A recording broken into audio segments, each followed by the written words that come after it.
Shall I talk about a film then about whose received pronunciation I'm not entirely sure at this point? Feel free. Are we going with Oleanna? I would go. I think it's Oleanna, but I'm not I think sure. it's Oleanna. I can't really think of any other way to pronounce it. I've been second guessing myself all night. Right off the bat, I want to warn you of one thing. If you don't like dialogue-heavy movies, Oleanna will not be your jam. Dialogue is almost always going to be the focus of a David Mamet movie, and even if that dissuades you, I would still encourage you to seek out something like Glengarry for the enjoyment of seeing an ensemble of great actors operating at the peak of their craft and the pleasure that can provide. Oleanna, though, is different. Very different. And not because it doesn't contain excellent performances, because it does. Oleanna is different because it is a wall of dialogue. A wall of Mamet dialogue. A wall of arch Mamet dialogue. An insurmountable wall of arch Mamet dialogue that is built around you, the viewer, trapping you in a confined space alongside uncomfortable subject matter that seems purposefully tooled to start a fight in the proverbial empty room. William H. Macy is college professor John. Deborah Eisenstadt is student Carol. The movie opens with Carol approaching John regarding her struggle to keep up with his course. There follows a prolonged conversation during which John disassembles the perceived artifice of the institution of higher education, calling into question its ultimate worth and deriding it as, quote, a test of one's ability to retain and spout back worthless misinformation, as well as, quote, an article of faith. In what may now be considered one of life's greatest and most satisfying ironies, John lambasts the perception of higher education among the middle classes as, quote, a fashionable necessity espoused as a matter of right, a frankly unassailable argument, starkly evidenced, not least of all because these are words coming out of William H. Macy's mouth. But I digress. I really satisfyingly, wallowing in schadenfreudely digress. The conversation in question leverages Mamet's predisposition for interpretive dialogue to the nth degree, purposely doubling down on ambiguities both in words and their delivery, particularly on John's part, and if it is baffling, take comfort in knowing that that is by design. What John perceives, or perhaps more accurately sells, as an attempt to remove the artificial stricture of teacher and student, culminates in him guaranteeing Carol an A if she spends more time chatting with him in his office, circumventing the norms of an oppressive system of learning and engaging on a more personal level. Do you see where this is going? That's interesting because the whole point of Oleanna, as far as I can fathom it, lies in the interpretation, and what seems increasingly obvious now as I explain the basic outline of the conversation is not necessarily so obvious as we watch that dialogue play out on screen. Isn't John just naively misguided in his innocent intention to help a student by engaging with them professionally, albeit out with the aforementioned strictures? Or does he deserve the accusation of sexual harassment Carol subsequently levies against him? Removing ourselves from the thematic for a moment, it's worth noting that Oleanna is, within the boundaries it sets itself, something of a Swiss watch. Not a cuckoo clock, mind you. We'll perhaps talk about those later. Macy and Eisenstadt's back and forth, all mid-breath interruptions, truncated clauses and scattershot buts, is at times like an Olympic-level table tennis match in its timing, accuracy and speed, and I despair to think of the rehearsal required to operate at this level. I'd say Macy's performance is a level beyond, however, as we've discussed already. It's often hard to tell with Mamet, given that its precision of prose is often only matched by the affectation of its delivery, often rendering debate as to who was best effectively redundant, and at the very least Eisenstadt can be said to be holding her own.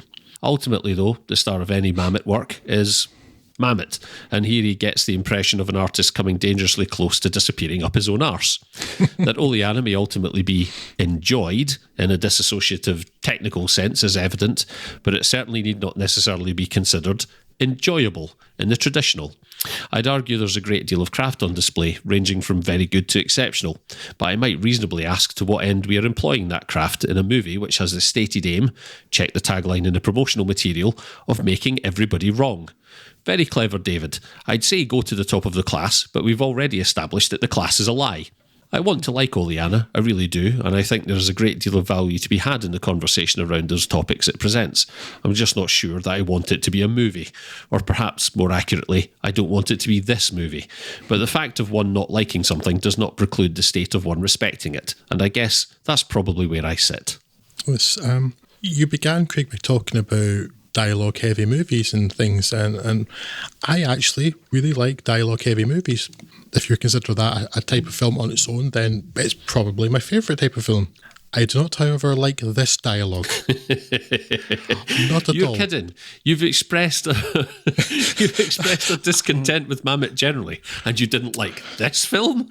Yes, this most Mamet Which is of Mamet all the films. Mamet? Yes, this horrendously overblown and pompous dialogue. The Mamet singularity did not sit well with you. I know I have shocked you. I've completely blindsided you like one of David Mamet's great twists that he's so fond of.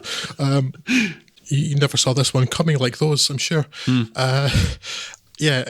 But I'm kind of heartened to hear that even you, who likes Mamet so much, thinks this is very much taking a right turn up a butthole alley. It's terrible. I mean, I can't argue the performances. The performances are superb, but they're performances of hateful dialogue, of hateful characters that I can't stand. None of these people are nice, are likeable, interesting in any way. And yes, there are interesting themes in there, but like, I can't take any of this seriously coming out of these people's mouths, because first of all, you've got like, again, there's the idea of like the first half of the film with the interpretation of like, is he actually sexually harassing her? Is this a misunderstanding, or is it just like, a bad choice on his part or something? But then he's invoking Kipling. That's not good. You don't want to invoke Kipling. Kipling was a git. And that particularly hateful term, the white man's burden, that Kipling came up with, that's not good. And then you've got this other character who's supposed to be... It almost seems like she's sabotaging, because she starts talking about, in the second half of the film, is it Carol her name is? I've forgotten already. That's right. Yeah. And she's talking about all these other things he'd said to students. Well, where did that come from? Did she start the first half of this with an agenda? And like, why was that suddenly sprung from like nowhere? But more than anything, she's saying things like paradigm. I don't know what that means. If paradigm can fit in a conversation between Matthew McConaughey and Steve Zahn in a Clive Cussler adaptation, you're supposed to be in higher education. But the point she's talking about, like indictment, what is that? I am literally screaming at the television, get the fucking dictionary. Yeah. And I was like, okay, I'm completely away from the point of what she's saying now, because this character's a moron. And I can't take anything this character's saying seriously. She's in higher education and can't work out the word indictment. Yeah. Not having it. So, yeah, while the performances are great, I basically hated everything both of them said. Up until the ending again, which kind of like the end of House of Games, felt like it came from nowhere. Just like, it's like that step too far to violence. Like, it really set ill with me. And I like you're saying, Craig, like there are interesting themes that are in there, like to prompt a discussion, but like, I don't want them to be in a film, particularly this film. Well, not like, I'm happy to be in a film, actually, just, yes, not this film. This film can't support it. No. Essentially, you touched on something that I had a nagging sense of, Drew, which is that I feel like there's almost an establishing act of these two's prior relationship missing from the start of this film. I almost feel like it started in media res in a sense, and that I feel that we are implying some sort of former dynamic between the two without it actually being explicit. And I don't know, again, if that's a choice on Mamet's part to purposely obfuscate things and remove crucial context, or just to provoke conversation. But I just not entirely sure what the intent of this was, other than to just wind people up. Yeah. If anything, I like this even less than you did, Drew. That's a trick, Scott Weldon. Look, I am normally entirely on board with everything that Mamet does, but in this instance, I did a bit of reading about this. Right, the play that he produced for this was even one of the Ebert reviews where people were coming out of this having like heated debates about who's right, who's wrong, this, that, and the other. Talking about I don't buy that for a second. Look, I mean, even if that's true, I just wish for 1 second that I cared enough about either of these characters to care one iota about who's right and who's wrong. Because I mean, I would actually disagree with both of you. I don't think these are good performances either. Again, whether that's just hampered by Mamet's direction and dialogue, who can say? But I found no common ground with any of these characters.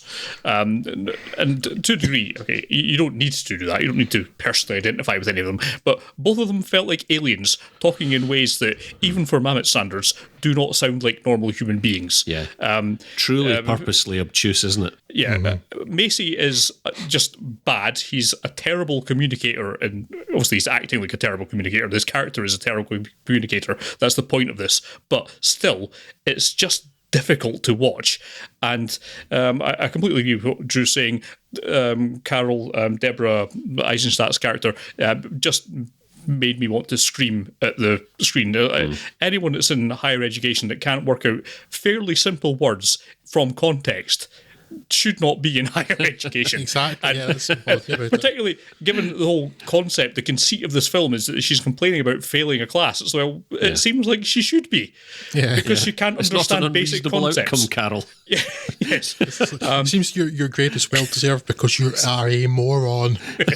But Professor, you say the cat sat on the mat. What is a mat? I don't understand. Where is the rat?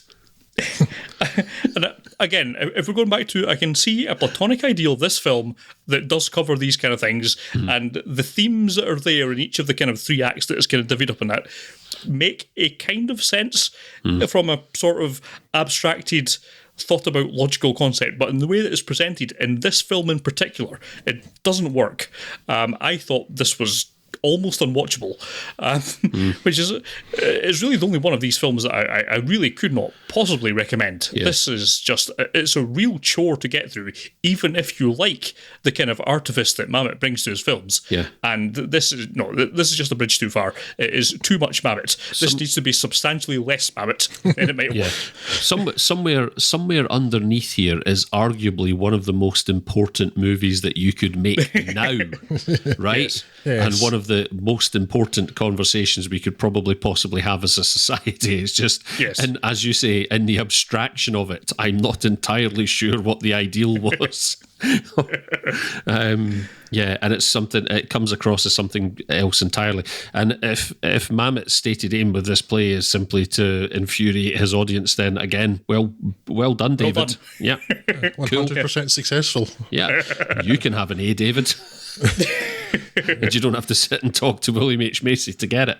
So, yeah, man, this is just arch in so many ways that it just crossed a threshold even for myself. I knew within 5 minutes of the start of this movie it was just going to be too much. There is I feel a great deal of dilution of the Mamet element that would be required here, and a lot of retooling to be done to turn this into something, with social efficacy. But anyway, like a lot of Mamet's work, I can kind of see that this would work much better on a stage, on the basis that when you put something on a stage, it necessarily abstracts reality to a degree that you could get on board with it in a way that it doesn't work so much with films, which by necessity have to be set in the real world because they're filmed somewhere. And I wonder if, had I seen this as the play was intended in the first instance, then maybe I would have got more out of it. Maybe I could have tuned that element out and just been more on board with the characters. I doubt it. Yeah, but I doubt that heavily too. But clearly, this, of all the works we've seen today, most of them started as stage plays. This one clearly was only meant to ever be on a stage, and this film adaptation. Yeah, no, I think doesn't work. I think there's an inherent intimacy as well in a stage production that would probably be of great benefit to this film as well, because really, without having any connection to these characters whatsoever, it's hard to know what it is I'm supposed to be caring about. And it really feels just like a complete edgelord attempt to provoke a reaction for the sake of it. So, yeah, we're all in agreement on this one tonight, I think. Yeah. I'm not glad that I saw it, because it gives me a useful barometer for other things. it's a functional I'm glad you found yardstick. utility in it, Craig. I certainly haven't. It's a yardstick, a very yardstick. What's up next?